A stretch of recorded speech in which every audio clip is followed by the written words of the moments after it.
ಈಗ ಅವನು court order ಹೆಂಗ್ ಕೊಡ್ದ ಕೋರ್ಟ್ ಆರ್ಡರ್ ಕೇಳಿ ಈಗ ನೀವು ಕೇಳಬೇಕು ತೋರಿಸಿ ಕೋರ್ಟ್ ಆರ್ಡರ್ ಕೇಳಿದ್ವಿ ಅವ್ರು ಹೇಳ್ತಿರೋದು ನಮ್ ಜಾಗನ ಎಂಜಾಯ್ ಮಾಡಕ್ಕೆ ಅವಕಾಶ ಹೇಳ್ತಾರೆ. ನಾನು 5 ಕುಂಟೆ ಅವಂದು ನಮ್ದು 40-60 ಸೈಟ್ ಅವ್ನು 5 ಕುಂಟೆ ಅಲ್ಲಿ ನನ್ ಜಾಗ 40-60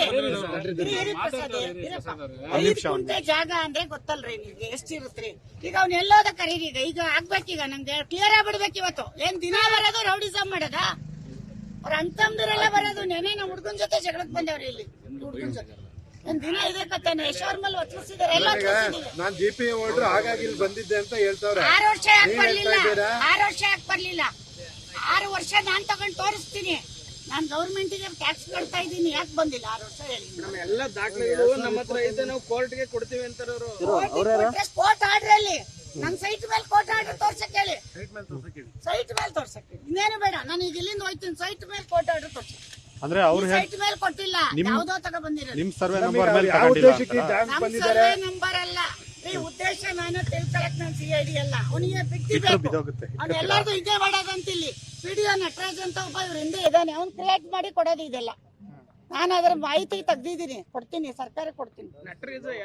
ಅವ್ನು ಯಾರ PDO ನಟರಾಜು ಇದನ್ನ ಈ ಖಾತೆ ಮಾಡ್ಕೊಟ್ಟವ್ ನನಗೂ ಮಾಡವನೆ ಒಮ್ಮಂಗೂ ಮಾಡವನೆ. ಅವನು ಈ ಬೌಂಡ್ರಿಲೆಲ್ಲ ಮುಂಚೆ ಕೆಲಸ ಮಾಡಿದ್ದವನಂತೆ. ಅವನು ಇವನು ಶಿಷ್ಯ. ಇವನು ಬರೀ ಮಾತಾಡೋದಷ್ಟೇ ಇವನೇನು ಇಲ್ಲ. ಇಂಥವ್ರನ್ನ ಕ್ರಿಯೇಟ್ ಮಾಡಿ ಇಟ್ಕೊಂಡಿದ್ದಾನೆ. ಮನೆ ಹತ್ರ ಬಂದಿದ್ರೆ ಮೇಡಮ್ ನಿನ್ನೆ ಮೊನ್ನೆ ಎಲ್ಲ ಗಲಾಟಿರಿ. ನಿನ್ನೆ ಮೊನ್ನೆ ನಮ್ಮ ಹುಡುಗ ಇಲ್ಲಿ ಕೆಲಸ ಮಾಡಕ್ ಬಿಡ್ತಾ ಇಲ್ಲ. ಈ ಹುಡುಗನ ಹೆಸರು ನಮ್ಮ ಹುಡುಗಂದು ಇದು ನಮ್ದು ಎಲ್ಲೈತೆ ಅವ್ರದ್ದು ಅಂತ ತೋರ್ಸಕ್ ಹೇಳಿ. ನಾವು ಕಾಂಪೌಂಡ್ ಆಗ್ತಾ ಇದೀವಿ ಮತ್ತೆ ಯಾಕೆ ಆಗ್ತಾ ಇರ್ತಾರೆ ನಮ್ ಜಾಗಕ್ಕೆ. ನಾವು ಅವ್ರ ಕೋರ್ಟಿಂದ ಆರ್ಡರ್ ತಂದಾಗ ಬಿಟ್ಕೊಡ್ತೀವಿ. ಹೊಡೆದಿದ್ದಕ್ಕೆ ಡಿಫಾಮೇಶನ್ ಹಾಕಿದೀವಿ ಬಿಡಿ. ಕಂಪ್ಲೇಂಟ್ ಯಾಕೆ ಕೊಟ್ಟಿರೋದು ಗೊತ್ತಾ ನೋಡಿ. ಅಲ್ಲಿ ಅವ್ರು ಕ್ಯಾಮ್ರಾ ಬಿಚ್ಚವ್ರೆ ಬೀಗ ಬಿಚ್ಚವ್ರೆ ನಮ್ದೆಲ್ಲ ಹೊಡೆದಾಕ್ಯವ್ರೆ. ನಮ್ ಎಲೆಕ್ಟ್ರಿಕ್ ಸಾಮಾನ್ ಕತ್ಕ ಹೋಗ್ಯವ್ರೆ. ನೈಟ್ ಎಲ್ಲ ಇವ್ರೆಲ್ಲ ಬರೋದು ರೌಡಿಸಮ್ ಮಾಡೋದಿಲ್ಲಿ. ನಿನ್ನೆ ಒಬ್ಬ ಪೊಲೀಸ್ ಕರ್ಕ ಬಂದವ್ರು ಅವ್ರ ನಂಬರ್ ಇಟ್ಟಿದ್ದೀನಿ SP ಕೊಡ್ತೀನಿ. ಇವರು ಈ ಏರಿಯಾದಲ್ಲ ಒಂದು ದಂಧೆ ಇದು. ಸ್ಟೇ ಕೊಡ್ತಾರೆ ಆರಾಮಾಗಿ ಕೊಡ್ತಾರೆ. ನಮ್ ಪೇಪರ್ನೆಲ್ಲ ನೋಡ್ತಾರೆ. ತಪ್ಪು ನಮ್ದಿದ್ರೆ ನಮಗ್ ಕೊಡ್ತಾರೆ. ಅಲ್ಲಿವರೆಗೂ ನಮ್ಗೆ ಪಕ್ಕದಲ್ಲಿ ಇವ್ನು ಹೊಡೆದಿದ್ದಾನಲ್ಲ ನಮಗ್ ಮನೆಗ್ ಸೇಫ್ಟಿ ಬೇಡ ಕಾಂಪೌಂಡ್. ಇನ್ ಯಾವ ಭಾಷೆಯಲ್ಲಿ ಹೇಳಿರಿ. ನಾನು ಇಲ್ದೇ ಇದ್ದಾಗ ಬಂದು ಹೊಡೆದಿದ್ದಾನೆ ಅಂತಾನೆ ಇಷ್ಟೊತ್ತು ಬೈತಾ ಇರೋದು ಅವನಿಗೆ. ನಾನು ಇದ್ದಾಗ ಬಂದು ಅವ್ನು ತೋರಿಸಿ ನಿಮ್ಮನ್ನು ಕರ್ಸಿ ತಪ್ಪು ನಮ್ದಾದ್ರೆ ಅವ್ನು ಹೊಡಿಲಿ ತಪ್ಪಿಲ್ಲ. ಅರ್ಥ ಆಯ್ತಾ. ಈಗ ನಿಮ್ ಪೇಪರ್ನ ನಾನ್ ತಗೊಳಕ್ ಆಗುತ್ತಾ. ಅವ್ನು ಎಲ್ರಿ ಹೋಗಿದ್ದೆ 6 ವರ್ಷ ಯಶೋರ್ ಮೇಲೆ ಒತ್ಲಿಸ್ಕೊಂಡವ್ರೆ ಅಂತಾನಲ್ಲ. ಈಗ ನೋಡಿ ಹಿಂದ್ಗಡೆ ಸೈಟ್ ಹಂಗೆ ಬಿದ್ದೈತೆ. ಯಾರಿಗೂ ತೊಂದರೆ ಆಗದೆ ರೀತಿ ನಿಮ್ ಜಾಗನ ತೆರವು ಕೊಡಿಸ್ಕೊಳ್ಳಿ ಅಂತ ಆರ್ಡರ್ ಇದೆ ಅಂತ ದಾಖಲೆನ ತೋರಿಸಿ ಎಲ್ಲಿ ತರಕ್ ಹೇಳಿ. ಸುಳ್ಳು ಅದು ನಮ್ ಸೈಟ್ ಮೇಲೆ ಇಲ್ಲ. ನಿಮಗೆ ಕನ್ನಡ ಬರುತ್ತಲ್ವಾ. ನಮ್ ಸೈಟ್ ಮೇಲೆ ಇಲ್ಲ. ನಮ್ ಸರ್ವೆ ನಂಬರ್ ಇಲ್ಲ. ಅವ್ನು ಯಾವ್ದ್ರ ಮೇಲೆ ತಂದ್ಬಿಟ್ಟು ನಮ್ದು ಅಂತ ಹೇಳ್ತಾವ್. ಹೆಂಗ್ರಿ ಕೊಡ್ತಾರೆ ಅವರು. ಅಲ್ಲ ಸರ್ವೆ ನಂಬರ್ ಇದಲ್ಲ. ಅದೊಂದು ಮಂಡಟ್ ಮಾಡು. 5 ಕುಂಟೆ ಇದಾಗಲ್ಲ ರೀ. ಇದು ಬರೀ 40-60 5 ಕುಂಟೆ ನಂದು ಹೆಂಗಾಗುತ್ತೆ. ಅವ್ನು ಹೆಂಗ್ ನಂದು ಹೊಡಿತಾನೆ. 5 ಕುಂಟೆ ಎಲ್ಲೈತೆ ಹುಡುಕಳಕ್ ಹೇಳಿ ಅವ್ನಿಗೆ. ಫೈಟ್ ಮಾಡೋದ್ ಬೇಡ. ಈಗ ಸದ್ಯಕ್ಕೆ ನಾನು ಕಾಂಪೌಂಡ್ ಹಾಕತ್ತೀನಿ. ಅವ್ನು ಇಲ್ಲಿ ಬರಬಾರ್ದು ಅಷ್ಟೇ ನಾನು ಹೇಳೋದು. ಅದು ಆಮೇಲೆ ನೋಡ್ತೀನಿ ಕೋರ್ಟಲ್ಲಿ ನೋಡ್ತೀನಿ ಅಷ್ಟೇ. ಅವ್ನಿಗೆ ಹೇಳಿ ಇನ್ನೊಂದ್ಸರಿ ಇಲ್ಲಿ ಬಂದ ನಿಮ್ಮನ್ನ ಕರಿತೀನಿ ಬರ್ಬೇಕು. ಅವ್ನು ಹೇಳಿದ್ದೀನಿ. ಮತ್ತೆ ನೀವು ಇದು ಒಂದು ಕೇಳ್ತಿದ್ದಾರೆ. ಎಷ್ಟು ದಿನ ಅವರು ಏನ್ ಮಾಡ್ತಿದ್ರಿ ನೀವು ಅನ್ನೋದು ಪ್ರಶ್ನೆ ಮಾಡ್ತಾರೆ ಸರ್.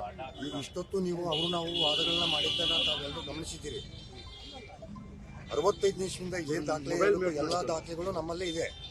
ಕೋರ್ಟಿಗೆ ಇವರು ನಮ್ಮ ಮೇಲೆ ಕೋರ್ಟಿಗೆ ಮತ್ತೆ ಹೋಗಿದ್ದಾರೆ. ನಮ್ದು ಕೋರ್ಟ್ ಬೋಲ್ಡ್ ಅನ್ನ ನಮ್ದೇ ಪ್ರಾಪರ್ಟಿ ಅಂತ ಅಂದ್ಬಿಟ್ಟು ಇಲ್ಲಿ ನಾವು ಬೋರ್ಡ್ ಅನ್ನ ನಾವು ನೆಟ್ಟಿದ್ದು ಆ ಬೋರ್ಡ್ ಅನ್ನು ಕಿತ್ತಾಕಿದ್ದಾರೆ. ಉಲ್ಲಂಘನೆ ಮಾಡಿದ್ದಾರೆ. ಮತ್ತೆ ನಾವು ಫೆನ್ಸ್ ಮಾಡಿದ್ದು ಅದನ್ನು ಕಿತ್ತಾಕಿದ್ದಾರೆ. ಇವರು ಅತಿಕ್ರಮಣವಾಗಿ ಇವರು ಪ್ರವೇಶ ಮಾಡ್ತಿರೋದು.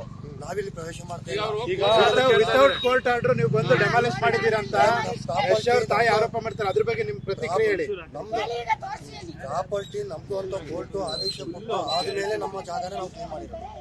ಈಗ ಇನ್ನೊಂದು ಹೇಳ್ತಿರೋದು ಅವರು ನಮ್ಮ ಆಸ್ತಿಯನ್ನ ಕ್ಲೀನ್ ಮಾಡ್ಕೊಳ್ಳಿ ಕಟ್ಟಿಲ್ಲ. ಕಟ್ಟ ತನಕ ನೀವು ಯಾಕೆ ಪ್ರಶ್ನೆ ಮಾಡಿರ್ಲಿಲ್ಲ. ದಿಢೀರ್ ಅಂತ ನೀವು ಏಕೈಕ ಪ್ರವೇಶ ಮಾಡಿ ಹೇಳಿದ್ದೀನಿ. ಇವ್ರು ಪ್ರಯತ್ನ ಪಟ್ಟವಾಗ್ಲೇ ನಾನು ಇವ್ರು ಕೇಳಿದಾಗ ಹಿಂದೆ ಹೇಳಿದ್ದೀನಿ. ಈಗ ಬಂದು ಎಷ್ಟದು ಪ್ರೆಸ್ ಮೀಟ್ ಅಲ್ಲೂ ನಾನು ಹೇಳಿದ್ದೀನಿ. ಎಲ್ಲಾ ವಿಚಾರದಲ್ಲೂ ಹೇಳಿದ್ದೀನಿ. ಆಮೇಲೆ ಪಕ್ಕದ ನಟರಾಜು ಈಗ ಹೋದ್ ತಿಂಗಳು ಈಗ ಅವರು 17ನೇ ತಾರೀಕಲ್ಲಿ ಪಿಡಿಒ ನಟರಾಜ್ ಎಷ್ಟು ಯಾಕೆ ಹೇಳ್ತಿದ್ದಾರೆ ಅವರು? ನನಗೆ ಗೊತ್ತಿಲ್ಲ. ನೋಡ್ರಿ ಆ ಹುಡುಗ 15 ಏ, ನೀನ್ ಯಾರಪ್ಪ? ನೀನ್ ಯಾಕೆ ರೆಕಾರ್ಡ್ ಮಾಡ್ತಿದ್ಯಾ? ಹುಡುಗ ತಗೊಂಡು ನಾವು ತಗೊಂಡು ನೋಡಿ, ಆ ನಟರಾಜು ವೇಟ್ ಮೆಜರ್ಮೆಂಟ್ ಇನ್ಸ್ಪೆಕ್ಟರ್ ಒಬ್ಬ ಉನ್ನತ ಅಧಿಕಾರಿ, ಒಬ್ಬ ಡಿಪಾರ್ಟ್ಮೆಂಟ್ ಇಲ್ಲಿರೋಂತ ವ್ಯಕ್ತಿ ಇಷ್ಟೆಲ್ಲ ಗೊಂದಲ ಇದ್ರು ಕೂಡ ಮೊನ್ನೆ 17ನೇ ತಾರೀಕಲ್ಲಿ ಜಿಪಿಎ ಮಾಡಿದ್ದಾರೆ. ಅವ್ರ ಇಷ್ಟ, ಅವ್ರು ಯಾರಿಗಾರ 17ನೇ ತಾರೀಕಲ್ಲಿ ಜಿಪಿಎ ಮಾಡ್ಬೋದಾ ಸರ್? ಸರಿ, ಪಿಡಿಒ ನಟರಾಜ್ ಸಂಬಂಧ ಇಲ್ಲ.